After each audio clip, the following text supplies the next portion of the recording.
Hello and welcome to the Atlanta Opera Podcast. I'm Elio Bucky, the studio artist stage director at the Atlanta Opera and the assistant director of Macbeth. Here are 5 things to know about Verdi's operatic adaptation of Shakespeare's Thriller. Number 1. Giuseppe Verdi is one of opera's most beloved composers for a reason. He combines catchy melodies with high-stakes drama to create lasting masterpieces. His musical output encompasses over 20 operas, and you might recognize titles like Rigoletto and La Traviata from the Atlanta Opera's past and future seasons. William Shakespeare, the prolific playwright, is considered one of the greatest authors and dramatists of all time. His play Macbeth is an enduring favorite, with admirers like Abraham Lincoln, who once wrote, "I think nothing equals Macbeth. It is wonderful."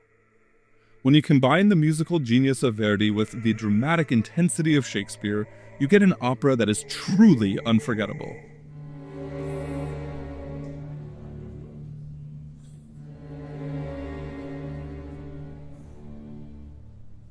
Number 2. Verdi worked with librettist Francesco Maria Piave to adapt Shakespeare's text into Italian verse. Shakespeare fans will recognize some of the play's most iconic lines. For instance, the witch's a drum, Macbeth doth come," is now "un tamburo che sarà, vien Macbetto, eccolo qua." Iconic moments like Lady Macbeth's sleepwalking scene and Macbeth's dagger monologue are similarly adapted, transposing the key dramatic beats of Shakespeare's play into operatic forms. Verdi's approach to Shakespeare is not a one-to-one adaptation, though. He takes liberties with certain details to make them more suited for operatic convention. Instead of a trio of witches, for example, he calls for an entire chorus of sopranos and altos. Verdi honed in on the richest moments of emotional drama in Shakespeare's play and amplified them to truly breathtaking operatic heights.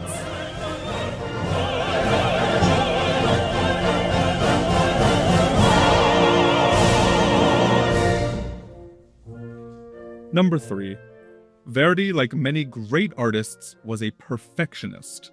So much, in fact, that he revised several of his early operas to be more in line with his later aesthetics. Macbeth is one of those operas. Although he originally wrote the piece in 1847, he revised the opera in 1865 for a new French-language production in Paris. In the mid-19th century, Paris was at the epicenter of opera, and there were certain conventions that Parisian audiences expected. A ballet was a must.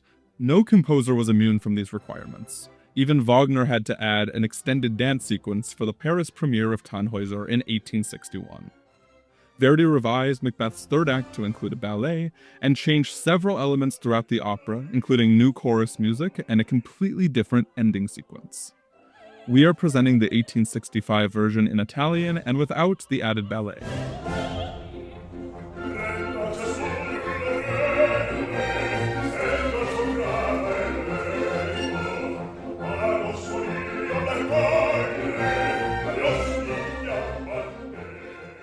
Number 4. In our new production of Macbeth at the Atlanta Opera, the fusion of tradition and innovation creates a spectacular evening of entertainment. The set, designed by Stephen Kemp, is inspired by Shakespeare's Globe Theatre. And if you've seen Candide or Romeo and Juliet at the Atlanta Opera in recent seasons, you'll recognize the skeleton of the main structure. There's a twist, though. Giant vertical LED screens are placed behind the set to create an immersive cinematic experience. There's even a couple of screens beyond the proscenium, but I don't want to give too much away.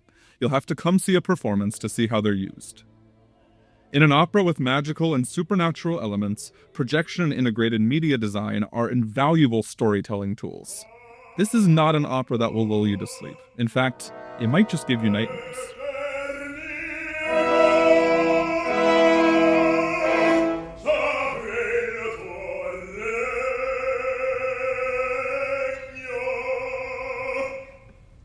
Number 5. Just like the play that inspired this opera, Verdi's Macbeth is a true thriller. The story's central theme is timeless. Power and the quest for power can be a destructive, corrupting force.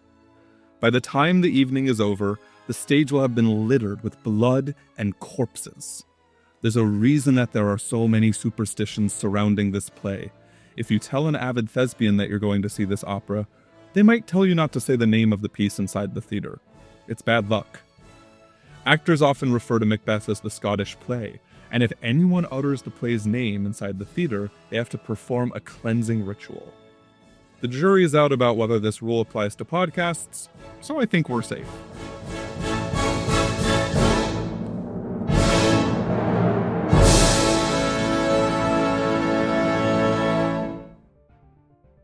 I'm Elio Bucky. Thank you all for joining me on the Atlanta Opera Podcast.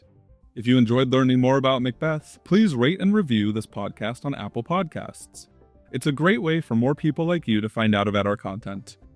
And don't forget to follow the Atlanta Opera Podcast for more great episodes.